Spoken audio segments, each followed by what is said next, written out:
Best way to start the weekend. A&E, 2 a.m. Pain like you cannot believe. Can't sleep. I don't know what's wrong with my tooth. I don't know if it's like a wisdom tooth kind of pushing all my teeth together, or if it's like an abscess underneath the tooth, or if I've grinded it and like it's chipped something and it's like sticking into a nerve. I don't know what's going on. But they put me on this codeine stuff, which is supposed to A, ease the pain, and B, help me sleep. It's doing neither. I've been up since 2 a.m. It's now 8. And oh my God, I've literally just kind of rearranged my flat, done a spring clean, rearranged my plants, decided I look like shit, I feel like shit, I can change one of those things. So I decided to play around with some makeup, and I did this kind of like sunset look, which is quite nice. And now I have to go to work and I haven't slept. Why? And tomorrow I'm working 8 until God knows, probably midnight. Can't. I'm dead. I'm so dead. I've never been in this much pain in my life, and I'm not exaggerating with that. Like, I just keep crying. I'm so sore. It's like going up into my eye, my head. My gums are swollen. Like when I bite down, it feels like it's not right. It sends a shock through me. It feels like my whole tooth is different. I had like an emergency appointment with a private dentist because NHS, like all the registered NHS dentists take like 1 to 2 weeks to register you and look at you even if you are in pain. So I went to this private one and had an x-ray. I'm waiting for the results of that, but they've said that, yeah, I've definitely got a major infection. They think it's a fracture, and it's caused this abscess. So they've put me on these like penicillin antibiotics, given me codeine, and funnily enough, like I'm not finding the codeine's helping as much as ibuprofen is. But I'm just zonked. I'm trying to keep myself awake a little bit so I can try and get some sleep tonight, doing some reading.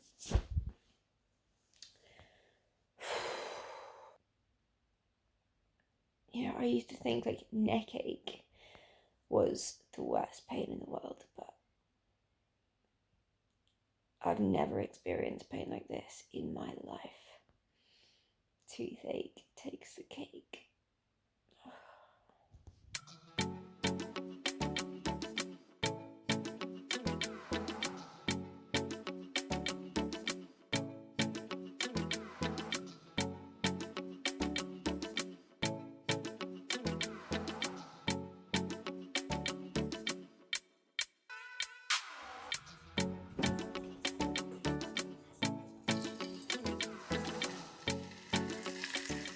This is how you know I'm English again.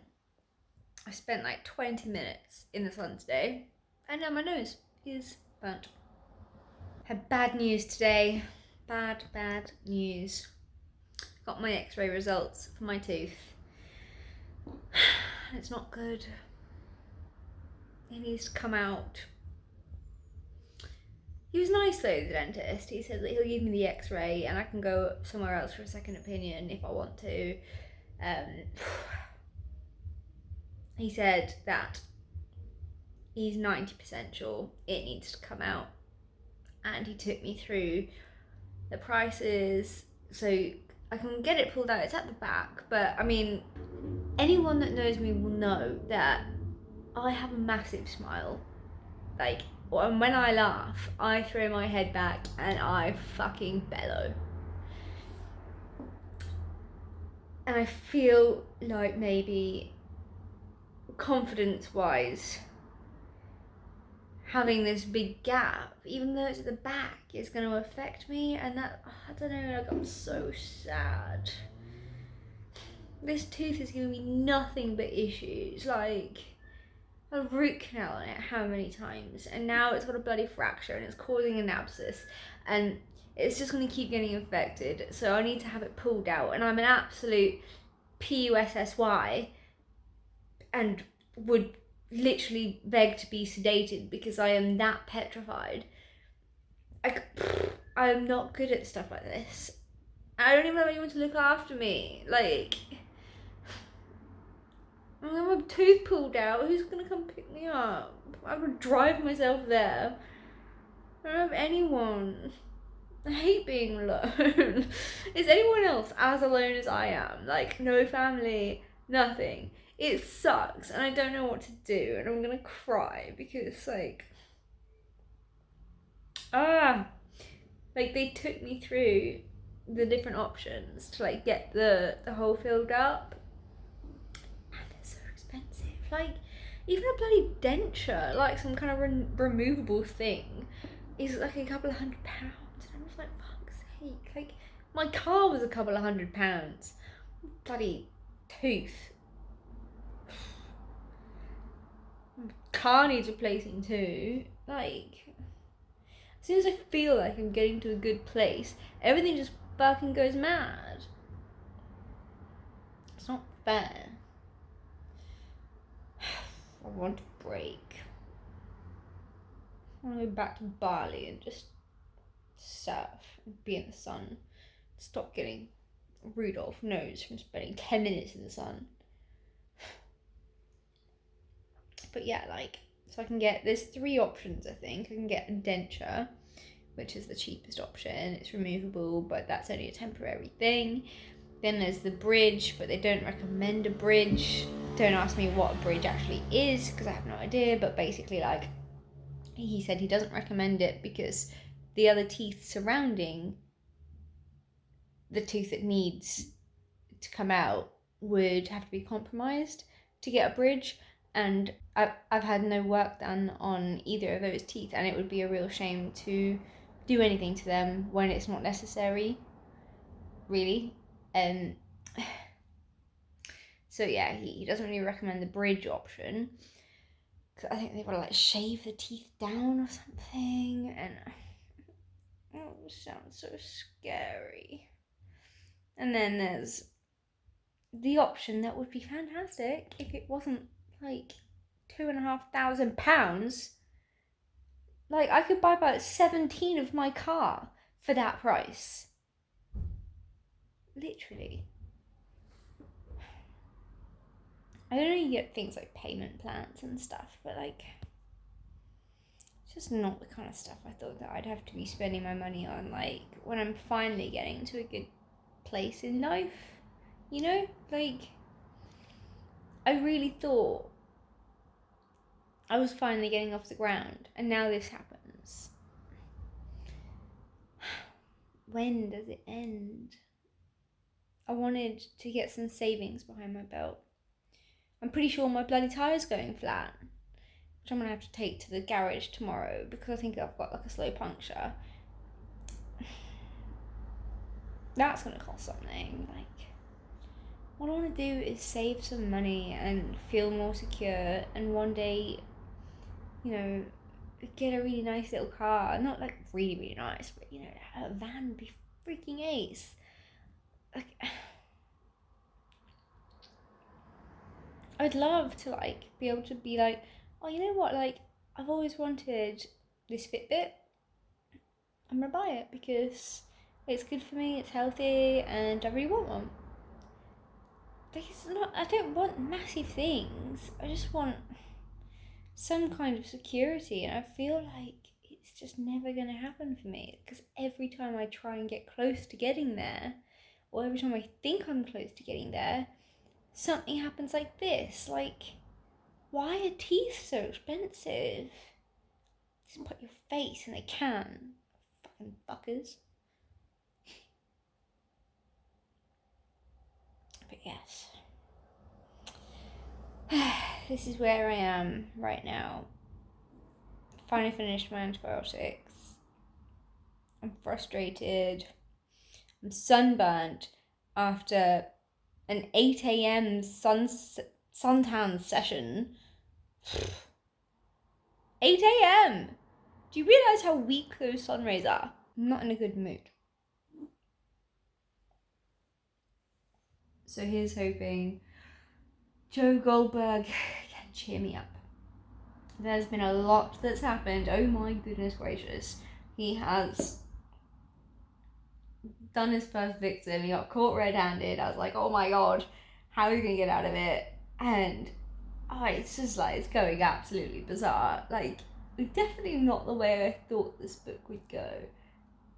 And I'm starting to really enjoy it now, though. Like, I do feel like it has a bit of different... I mean, it's been a while since I've read the first two books, but I feel like it's got a bit of a different tone. And, like, Joe... Okay, we know that he's a sociopath, a psychopath. He bloody kills people. But I'm starting to think, you know, he's got serious, like, deep-rooted personality issues where he really believes certain things that aren't there. You know, like how he says that this woman's daughter and the woman are his family, but you know they're not, and she's got her own bloody family, but he's like convinced that they are his family. And you know, he just says these things and I'm just like, right, okay, there's something very wrong with you. Obviously there is, I mean, he kills people, but you know what I mean. It's also just like how quickly he switches. So like, he set up cameras inside of this woman's house so that he can kind of watch what's going on and where he is, where he's at, like, and what this woman's up to. And the way he flips and starts like doing different things and thinking different things, but then kind of taking a moment and breathing and going back to like being this obsessed crazy person. It's a very interesting read to be inside a head like that. But yeah, loving it. So let's see, where am I? It's Friday evening. Wild, right? I'm on chapter 25, page... Oh, I'm almost on page 200. So, chapter 25, let's go. I am back from a 7k run, and now I'm in the bath having a face mask and just pampering. It's lovely. This never looks very glamorous, does it? So it's been, roughly like 2 months since I've written properly. And I feel like I'm finally getting back into it. I got a calling for it the other day and I was just like, right, I need to start investing some time into my writing. And I finally have. And I feel like I'm writing some really good stuff. So currently I'm on 37,000 words of my rom-com that I'm busy writing. And I'm at this part now where my girl is my main character. She's about to go through Valentine's Day. So I don't want to read it all, but I will read you a little bit of something that I have come up with tonight so far. I've written quite a lot. The conversation is going nowhere slowly. He doesn't get it. He doesn't understand how much it hurts when I walk down the high street past couples holding hands, or when I pop into Sainsbury's to get lunch and have to worm my way around people trying to choose their partner a ridiculous oversized Valentine's Day card. You can't escape it this time of year. It's a cruelty that hits a lot of singles every year, but I feel it's even worse now considering the current global pandemic, making it near impossible for us to date. Have you seen the news? They made sex illegal outside of your own household. We're allowed outdoors to exercise or go and get groceries. In some places, if you travel for more than a couple of kilometers away from your home, you can get arrested. It's like living in some kind of crazy futuristic John Mars world. Those card stands are an evil, blinding reminder to those of us who are single that we are alone. They've positioned the hot pink stand right at the entrance so it's impossible to miss, alongside all of the wilting bouquets of roses. If we were speaking metaphorically in this situation, I'd be the wilting roses, and he'd be the giant hot pink arsehole of a card stand. Yeah, so that's what I've got so far for this evening. So that's a little paragraph that I've just written. It's good to get back into it. This is going to be a bloody long book, I have decided. I think I aim to have it done by about, should we say, December? In other news, I am still reading You Love Me by Caroline Kepnes. And oh my god, there was this one chapter, I think it was like 160 pages in or so, and I was just like, oh my goodness, like I just knew this is now where the story like really hits it off. Like Joe is just caught red bloody handed, and like literally, and I was just like, oh my god, how on earth is he gonna get himself out of this? And yeah, oh, it's getting really good now. I cannot put the book down, but I'm also at the same time having this big calling to do my book, so here we are, hammering out some words to get my third book published for you guys.